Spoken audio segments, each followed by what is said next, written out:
It works.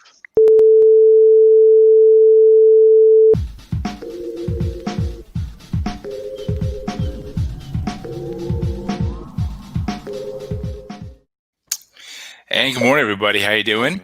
Hey, Hi.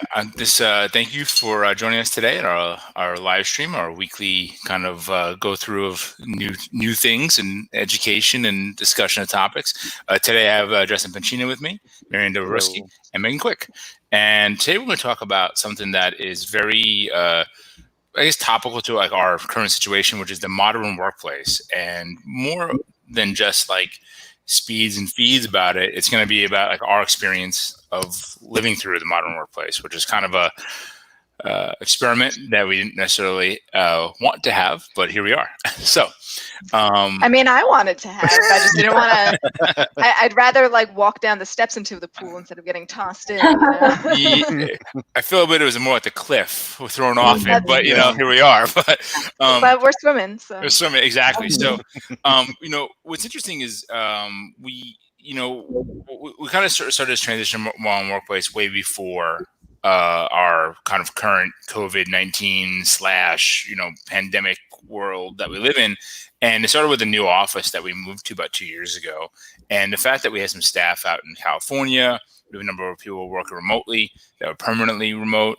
And so we really wanted to change some of the things we worked. And we looked at just a lot of things. And so, one of the things that was interesting was the people who did work remotely about 80% of their workday were very effective. I myself was a big fan of work from home. Justin was anti-work from home. He hated it. Not for other people, just for me. If you wanted to work from home, that was fine. I was never going to do it. And Right. I'm a convert. So Yeah. So, since March, we've been about 100% remote. We've only been doing on-sites as necessary to maintain our customers and our own internal usage. So I think we're going to talk about some of the stuff we did. And so, Justin, maybe you could give us some of the technology, a little underpinning of the transition, what we did. Yeah, so I mean, going back to, like you said, when we moved into the new office space, one of the things we wanted to do at that point was cut down on the number of servers we had for ourselves. That we had built out a server rack and a network rack, but we didn't want to fill it with stuff. We wanted to transition that, so we used that opportunity to move almost everything out of the office. Right now, we still have a couple of basic servers in the office for some Active Directory and some file storage for big things, but we did everything into SharePoint, everything into OneDrive, and everything into Azure. Any servers that we needed to run, like a terminal server, put up in Azure. Which is amazing. I mean, this is what changed, and that was for us such a huge change because honestly, like anytime we're spending time taking our engineering time away from managing our internal resources, it's not dealing with it, working for our customers. So that's really important. And we also, I mean, I think some of the stuff we did as well, like different kind of switches and different firewalls, and it's for our new office. Yeah, we built it up with the idea of being able to access everything remote, even down to the way that we put the switches in. We're using Meraki. It's a Cisco product, and it has a really powerful web management tool. And we've made it so that every cable is lined up the right way. So if you're looking at the wall that says port A1, that translates to the first switch in the first port. So when you go into the switch to do something, you can adjust it, and that makes it really easy for us to remotely, if we have to, fix things that come up if we're not in the office at the same time when that's happening. And one of the other things that was always critical for us was telephones, because that's one of our methods that most of our customers get in contact with us, especially when it's an emergency. And we've been lucky we had a great partner at Ring Central and making some changes to that. And what we found too is that on our desks in our office, everyone had hard phones, and now most people have soft phones, but it has soft phones or browser-based integrations and headsets, and it's really been pretty powerful. I mean, that's why I use it constantly. I know Megan is doing her role in doing sales. You're on the phone all the time. So it's really good stuff. And just having that decoupled, decentralized phone solution really helped. But what else do you guys think is important that could be helpful for to our audience to hear that we do that's about the modern workplace? I think the other Our big thing, transition. is that we brought everything into SharePoint and OneDrive and Teams, and that really was the big Right. big shift for us. There is that getting the servers out was nobody really noticed because they do the same thing. The phones are, I mean, great and amazing that we can use it, but at the end of the day, it's phones. People are still using the phones the same way. But even for for you know uh, this stream, we work on documents that are in SharePoint. For everything, we work on things that are in SharePoint. We communicate with Teams all the time. Yes. Yeah. I Actually, think a lot of our processes are becoming more cloud-based that we can do from anywhere. I mean, we have a note on here that our sales process has been modernized, e-signatures, payment portal, all that stuff.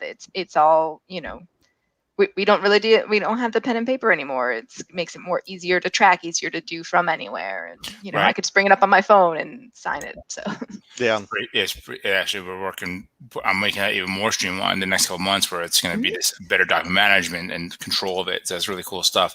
But I think one thing that was just kind of go back to the SharePoint Teams was just collaborating on documents, and it wasn't we had started in the past, but now it's become like absolutely critical to do it, and co-authoring documents, and like even this live stream we do, it starts out as like a Word document and it's online, right? Yep. And we work on it at the same time. Sometimes we'll be on a Teams call while we do it. This is actually a clip from Matt and I. We're working on it yesterday or the day before at the same time, and you can see us both typing and adding stuff.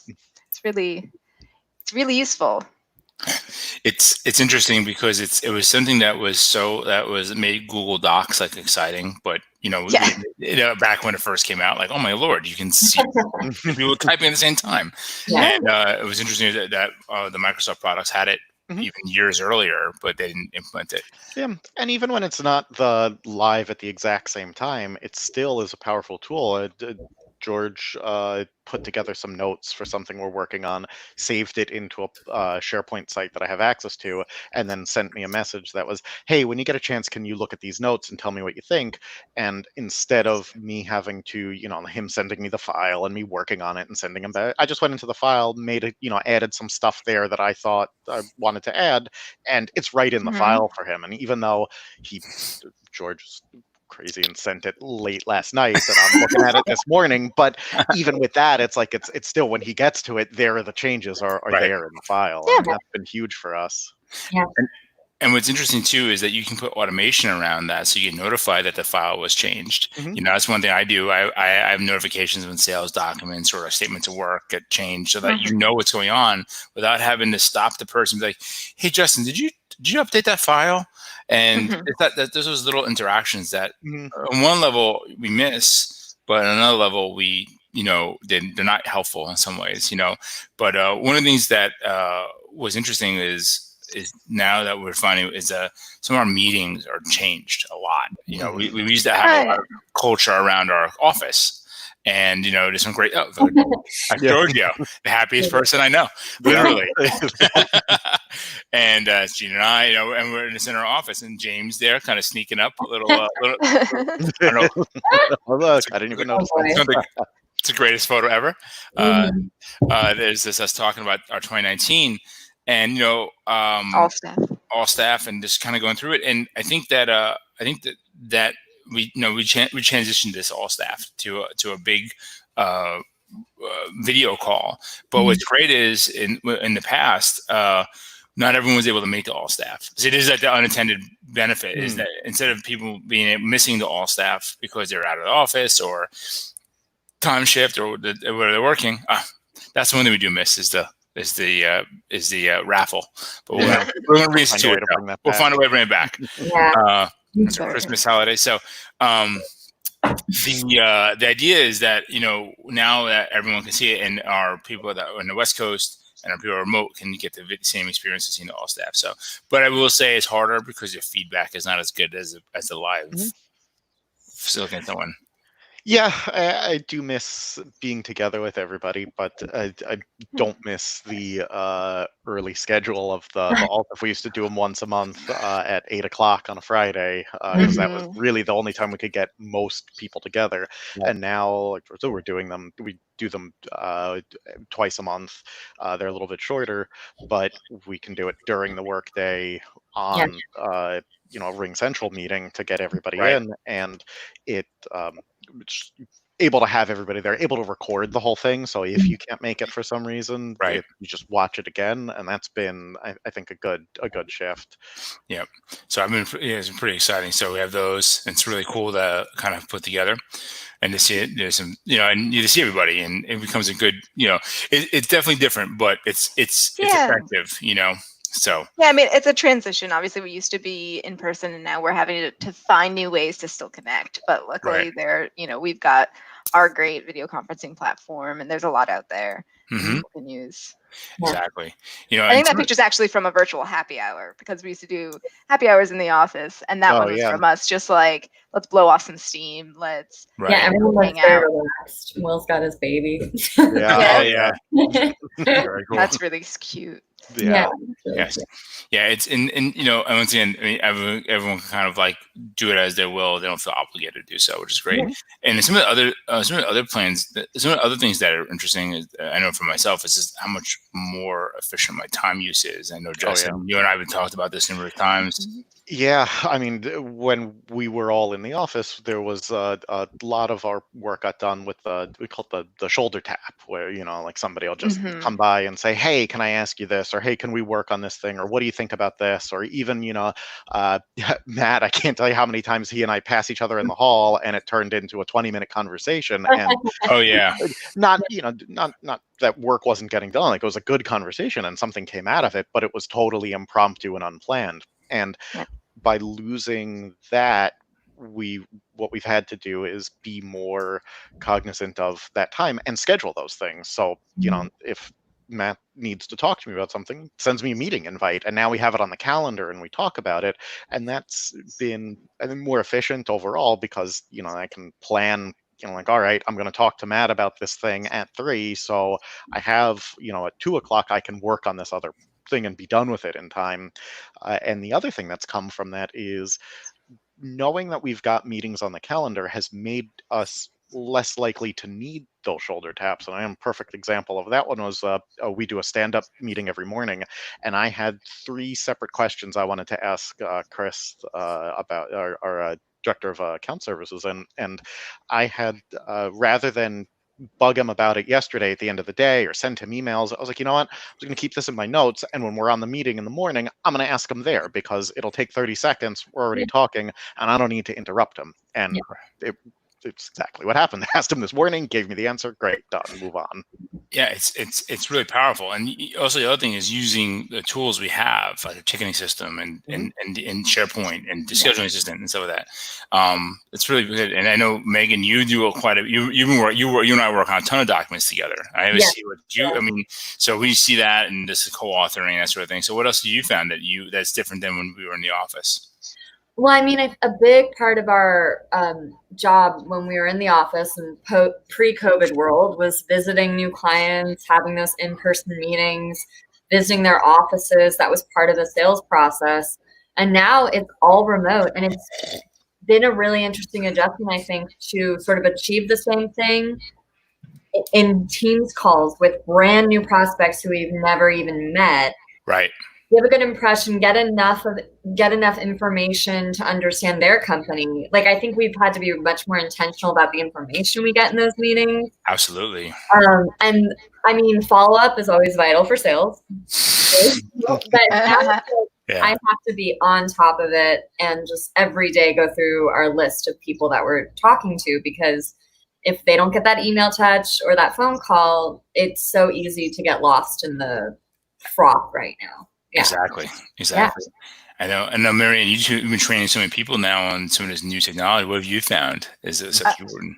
Yeah, I actually, I mean, used to go in person to train people, which obviously has its benefits, but most of what I'm doing can absolutely be done remote. So I've been doing things like trainings on Teams. Sometimes I'll use whatever platform they prefer. So I've had people send me a Zoom link and I'll do it for them on there. So it's really cool to be able to just have like virtual trainings, have people pipe in, I can screen share, and I can be doing it from the comfort of my own home. So. It's true. Yeah. And I think, that for us, I know myself, and I think we all agree that not commuting has changed our lives dramatically. Definitely. I think yeah. I mean, we're going to be talking a lot more in depth in our modern workplace webinar that we have coming up about basically the benefits to both the employers and the and your staff. But I will tell you from my experience, I've got a way better work-life balance. My commute is is over an hour because I come from Long Island. And now it's however long it takes me to get down the stairs.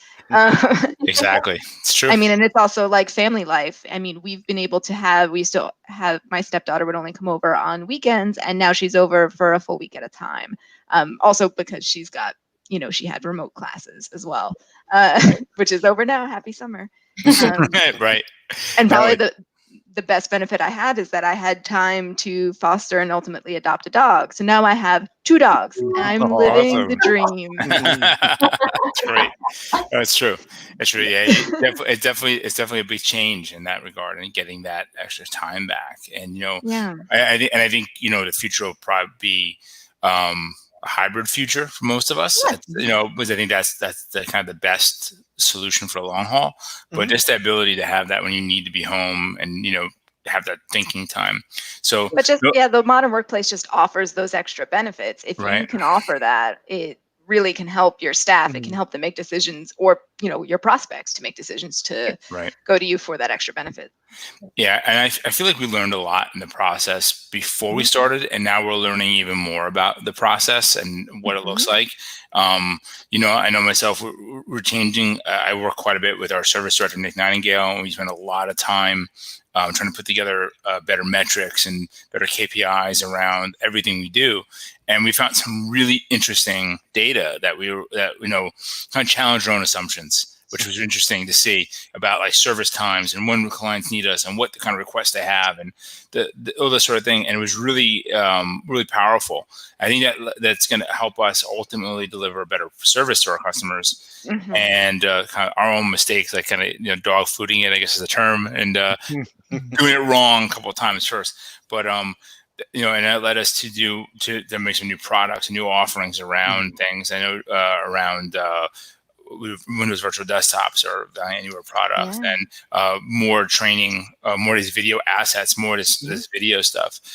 What else do you guys think? It was a good kind of lesson or lessons learned that we can keep improving upon? Yeah, I think the interesting thing, going back to what you said about you and Nick looking over those KPIs, is that we had a lot of that data. We just weren't necessarily looking at it the same way we're looking at it now, because we didn't have the need for it. And now that we do, it's like, okay, let's see, how that information there can inform what we're going to do next. And I think that is the real real powerful shift in modern workplaces, that you're utilizing the data about your business intelligence data, to figure out what you're going to do next, or like I said, learn from your mistakes, or make better decisions going forward. Right. I think you're forced to.